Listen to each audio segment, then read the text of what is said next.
Today we will perform an experiment on determination of voltage regulation by zero power factor. This is the circuit diagram.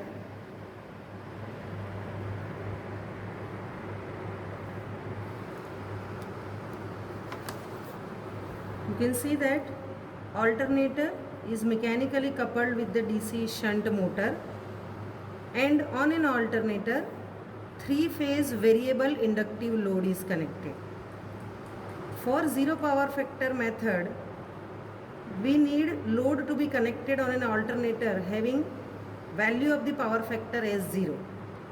For an inductive load, current lags behind the voltage by an angle of 90 degree, and hence power factor becomes 0 lag. That is why inductive load is connected on an alternator. We have to run the alternator with the help of the DC shunt motor up to the rated speed of 1500 rpm. Load is connected onto the alternator.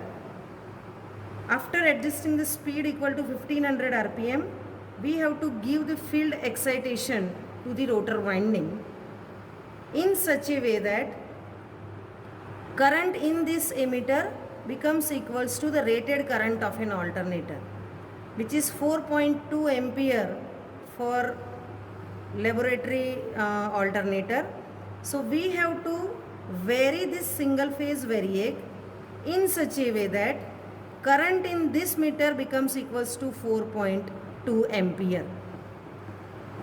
Initially we have adjusted an inductive load to a value of minimum inductance. In our case, this is the inductive load, which is the variable core inductive load. With the help of this handle, you can vary the inductance. When you move this handle, it is the core will go or come out of the coil, and hence an inductance will vary. If I move this in a clockwise direction, core goes into the coil, so the flux linking with the coil will increase, inductance will increase. For starting the experiment, we adjust the position of the core with the minimum inductance. That means I have to move this in an anti-clockwise direction completely till the core comes out of the coil. So since inductance is minimum field current will be required to adjust the current equal to the rated current in the armature winding.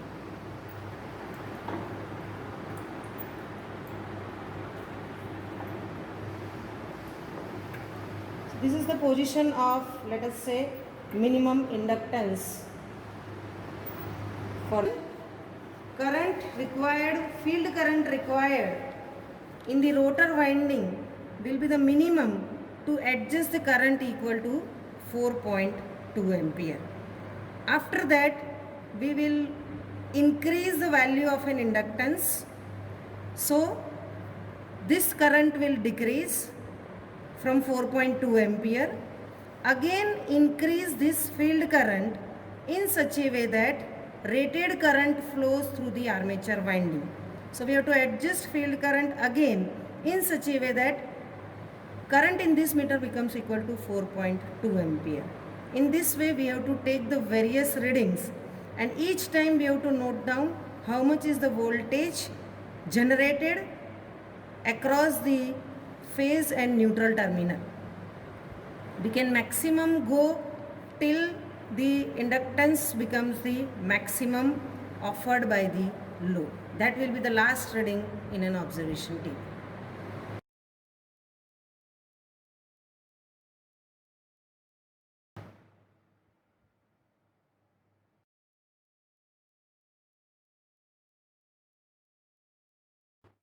How the circuit is connected?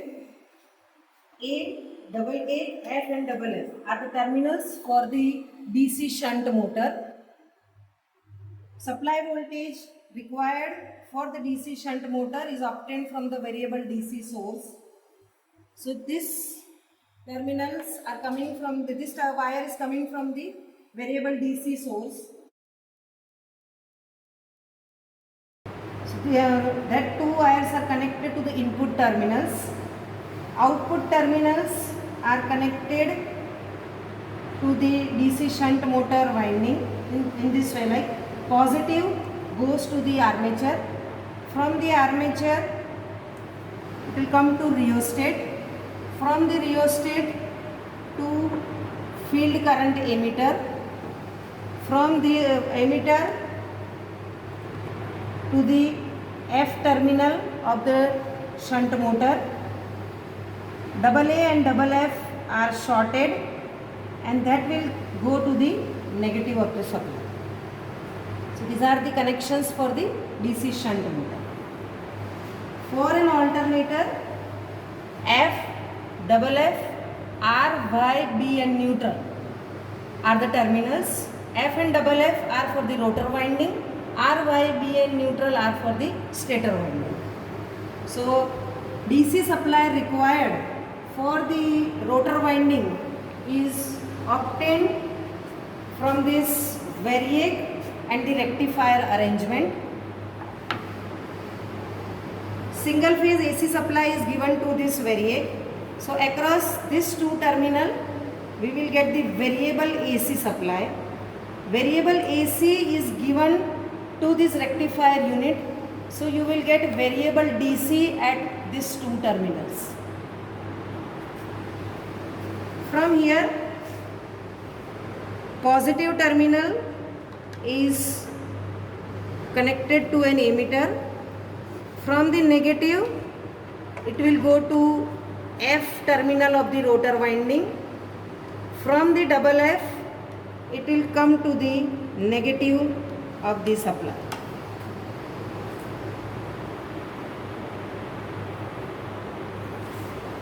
The terminals for the alternator, load is to be connected.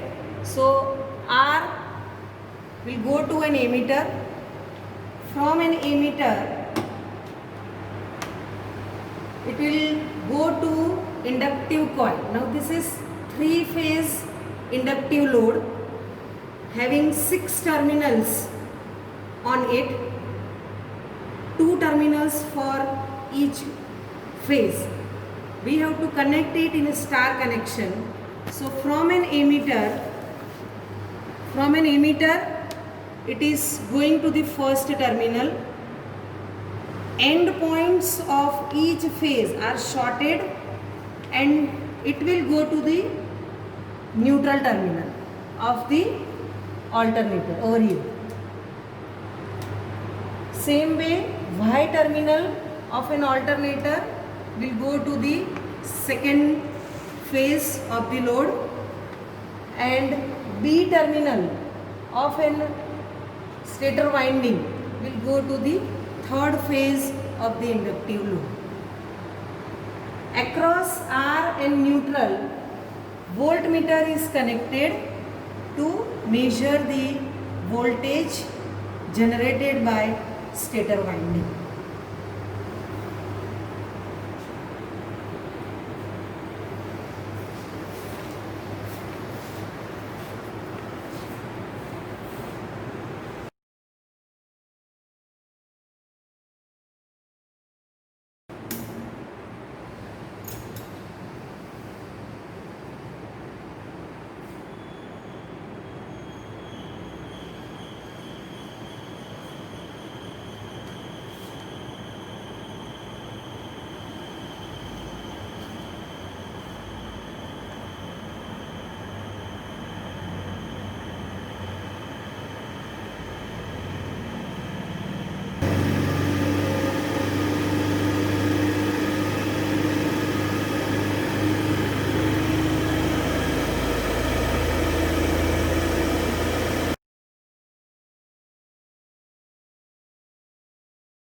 started shunt motor and adjusted its speed equal to rated speed, which is 1500 rpm. Supply is given to this variac. Just now it is, we have to adjust the variac in such a way that current in this meter becomes equal to 4.2 ampere.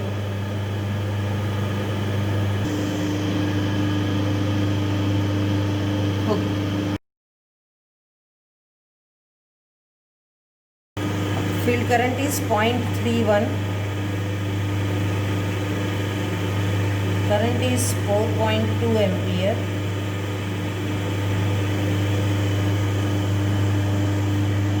And the voltage is 47.5.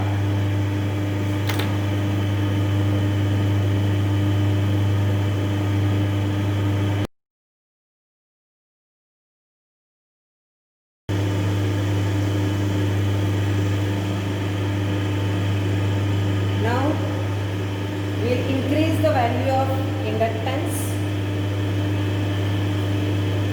by moving the coil in handle in clockwise direction.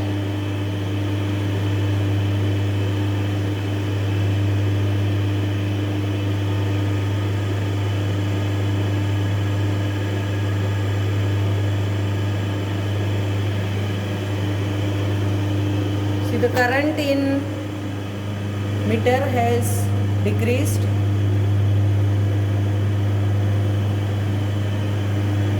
Again we have to increase the field current in such a way that this current becomes equals to 4.2 ampere.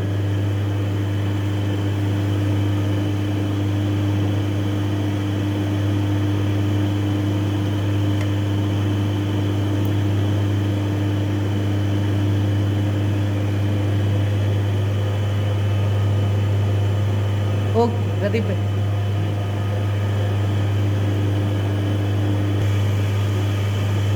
4.2 ampere.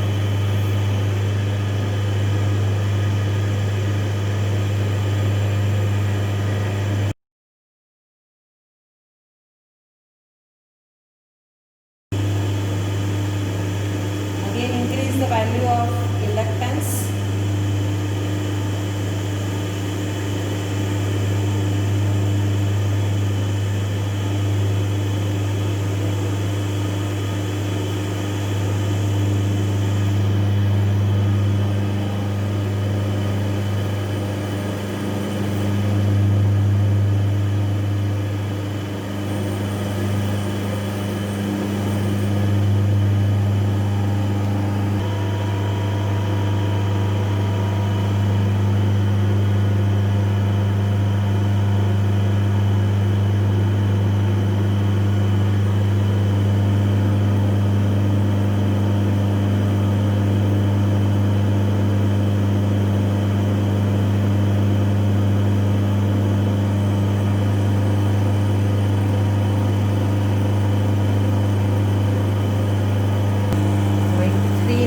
Field current 4.2 ampere.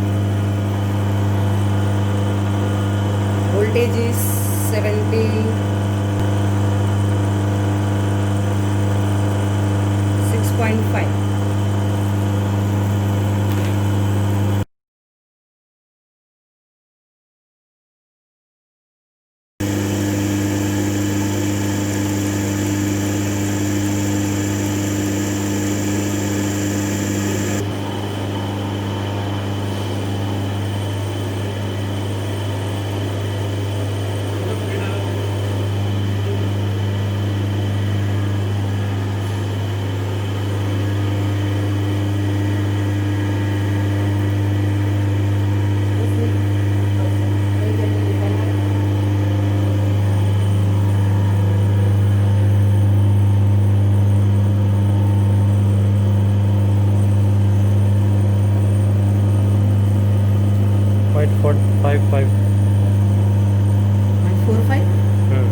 From the observation table, you have to plot open circuit characteristics, which is the graph of E0 versus the field current IF.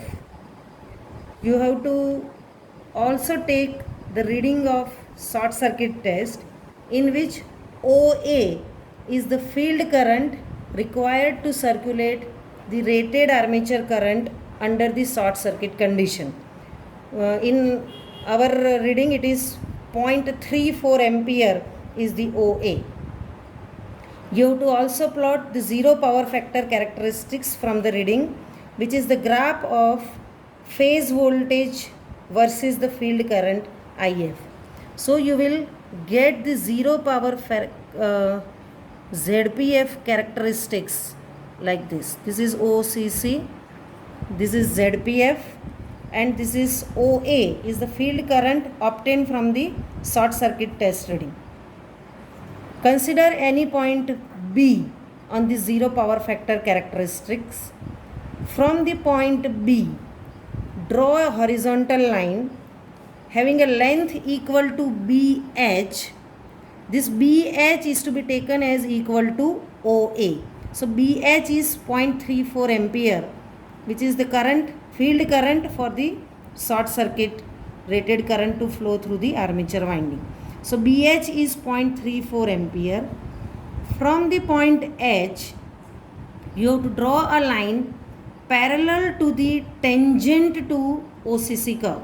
So you have to draw a line tangent to an OCC curve. To that line, you draw a line passing from the point H and parallel to that tangent. So DH is parallel to the tangent to OCC curve.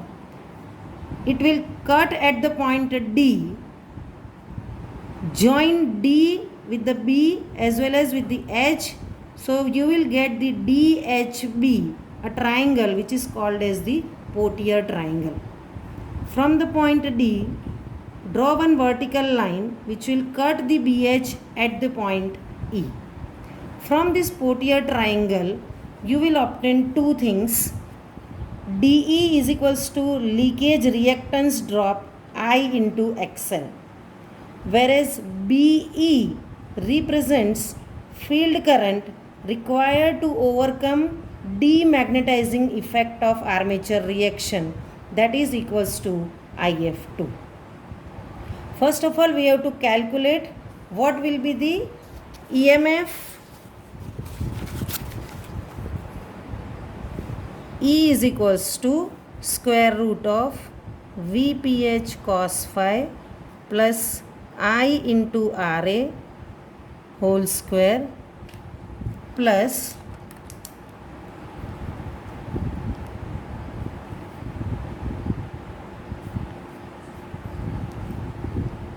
VPH sin phi plus I into XL whole square. Take VPH is equals to the rated value 230 cos phi 0.8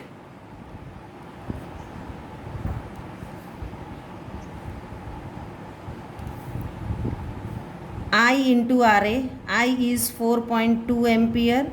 Take the value of RA and I into XL obtained from Portier triangle.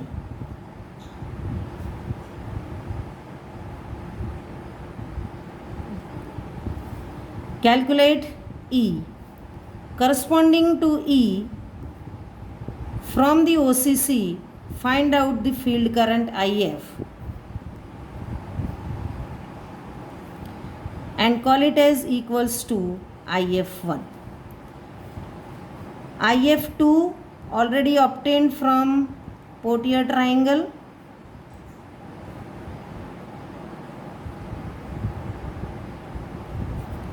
Now combining this IF1 and IF2 by MMF method, calculate IF depending on what value of power factor you had taken, and corresponding to that IF from OCC find out E0 and then calculate percentage regulation is equals to E0 minus V upon V multiplied by 100.